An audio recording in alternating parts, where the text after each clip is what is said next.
I'm hoping to get several things done on the Riley this weekend. It's a long weekend here in New Zealand, so I've got a bit of time to do things. Um, the first is fitting the crank into the block. So I've talked to various people and I've had various photos sent to me showing how I need to do this. And basically what you just need to make enough clearance that the webs of the crank will drop straight through the front of the engine. So I've marked it up. I've used some engineer's blue and I've marked the lines that I need to grind down to. So I'm just going to go really slowly and just take it easy and just relieve it just enough to get that to drop through. I've stuffed a rag in the rear bearing and then taped over that, and then I've got a piece of cardboard over the top of that just to completely prevent any grinding dust getting into that white metal bearing. I think I'm just going to temp this with the Dremel and some little carbide bits. I'll see how that goes and then probably clean it up with a hand file when I get closer to the end.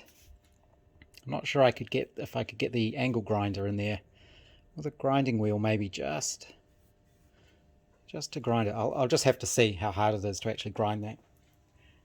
The other thing I want to do is sort out the front hubs and fit the new wheel studs. So now I've got the wheels back. I had to send away one of the hubs because they needed that to mount the wheel. So now I've got all those back. I was able to remove the old studs. To do that, basically the studs are held in, and then there's usually a couple of punch marks to help lock them in place. So I used the angle grinder to grind down the ends to get through the punch marks basically, and then used an air impact driver to undo the nuts on the back. That worked really well. So then I cleaned up the hubs. Now, one of the things with these Riley 9 hubs is there are different sizes, they're different diameters. So the stud pattern is the same, and they're 6 stud wheels, but you can see I've got them over here cleaned up and I've started painting them. I'm probably going to paint them, then push the studs through, and then probably paint them again. But you can see that this hub here is a bigger diameter. It's about 1/2 inch bigger all the way around. And if you look at the brake drum, you can see there's this sort of machined lip in there.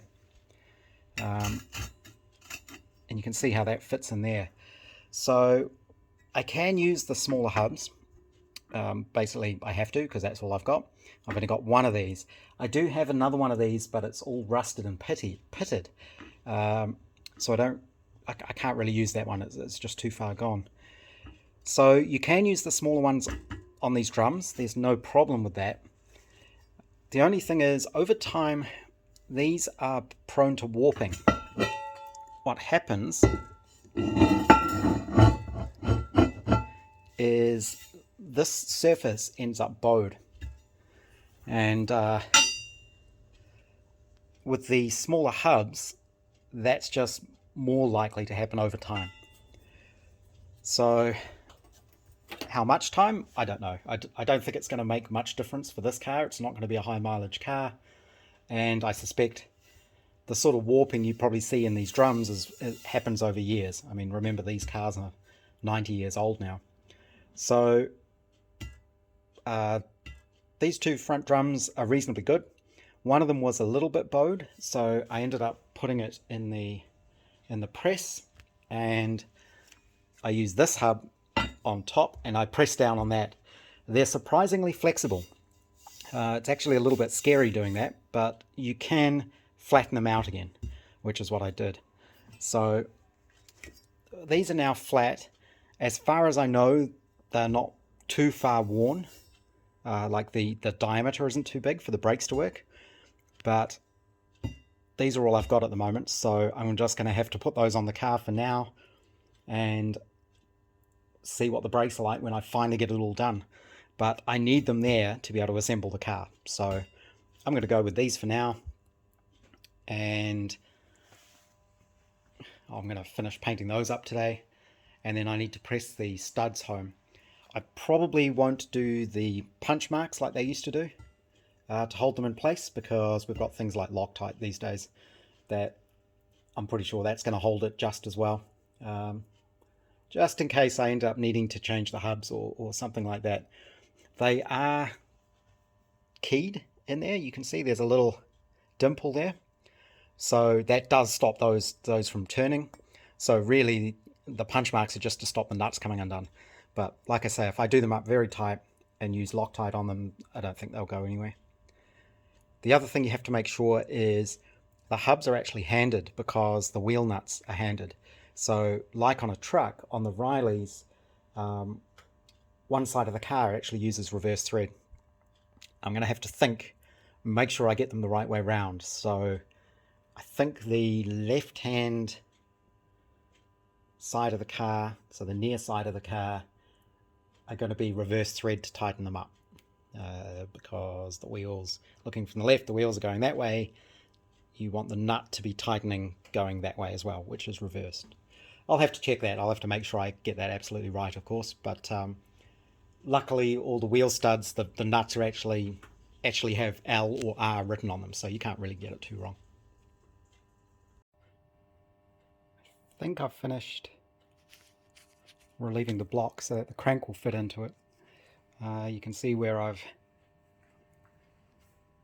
taken out little notches so that the crank webs can fit down through in there. I ended up using the little carbide burrs in the Dremel. That worked fairly well. I think these are getting a bit blunt now, so I may need some new ones. But then I discovered it was easy enough to do it with a hand file. Just a little half round file. So I ended up mainly using that, and then just smoothed it off with a little flap disc in the drill. So this all still needs cleaning. Now everything is covered in grinding dust, including me.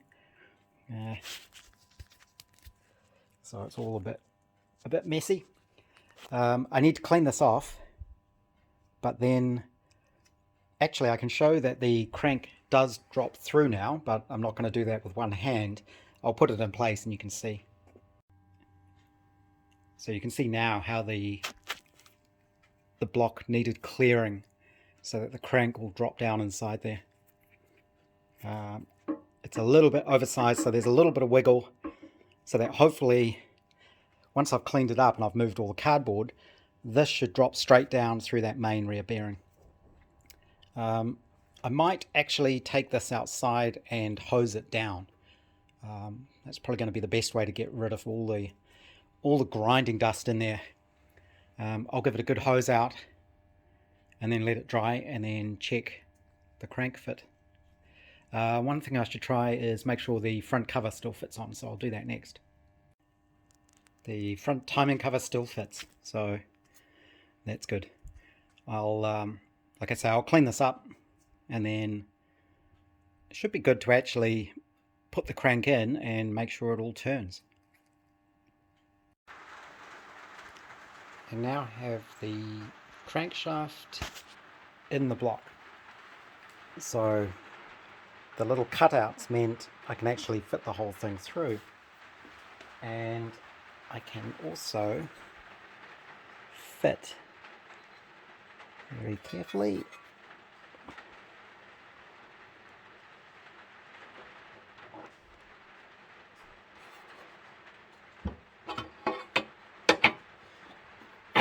the front cover on. But I've got a problem, which is this isn't going all the way home. There's about a 1/16 of an inch gap there. The crank turns nicely, so there's no problems there. The issue seems to be, this is the thrust face at the front. So this is up hard against the front of the crank.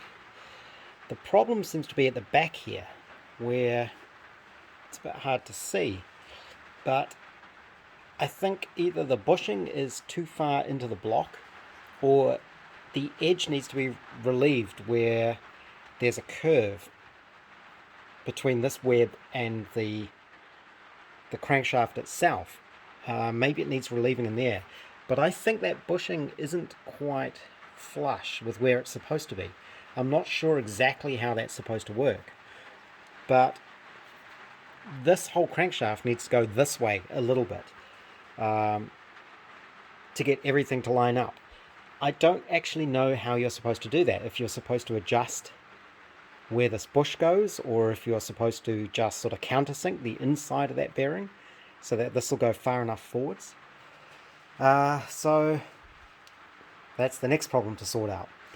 This definitely needs to go hard up against the block. I don't think there's a gasket in there. I need to check whether or not there's supposed to be a gasket, which would give you a little bit of thickness, but definitely at the moment it's not quite right. The good thing is the line boring, all of that's worked, so this is spinning nicely. I did wash the block and dried it off, and everything's been sprayed down with a ton of WD-40 for lubrication and to stop anything rusting. So this is definitely all nice. I just need to figure out the positioning of the crankshaft now. So I think my issue is to do with this rear bushing sticking out like that. Because if I measure that, it's about 1/16 of an inch, which is how far off the front cover is from sitting down normally. So I wonder if that needs to either be machined down or pushed in. If you push it in, I'm not sure how that's going to affect where the flywheel fits, because obviously, if we can see it, that would make this come out further in here. Maybe the flywheel won't seat in it properly. So I'm not sure what's happening there. The other thing is, if we compare, oops, the new crankshaft here with the original one, there's much less of a fillet on the original one here, whereas this is a lot more rounded, so maybe that rear bearing just needs some relief in there. I'm not sure. I'm going to have to ask the experts on this one.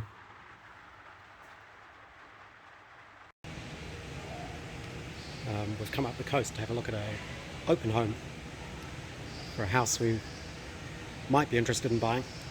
And since it's close to Southwards Car Museum, I thought I'd pop in for a look since we've got about an hour to kill. So I always come and have a look at the pre-war cars. And this is a row of Bentleys and Rolls Royces.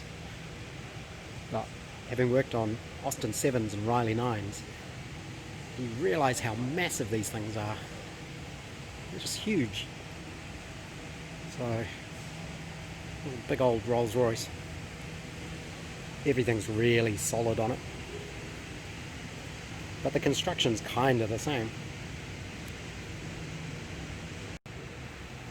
Do like this one. It's Bentley 3-litre Tourer. It's a little bit smaller than the others, so it doesn't seem quite like a massive brick. The wheels and the chassis and suspension and so on are a little bit more light car-like, but it's still all pretty big and solid. The damping's interesting. There's only single arm sort of dampers there, and this brake mechanism is kind of interesting. So, because all this must rotate with the wheel, so there must be some kind of linkage in there for the brakes. And you can see the brake rod running down the side of the car. Wish I could get a closer look at them, but there's ropes you're not allowed to go over. Here's a Riley, but it's 1956 Pathfinder. There's actually another Riley Down in the corner there, Riley Elf, which is basically a mini. But this is pretty cool. Can't really see inside it, but it's all wood and leather. Really nice looking leather. There's a ton of stuff in here.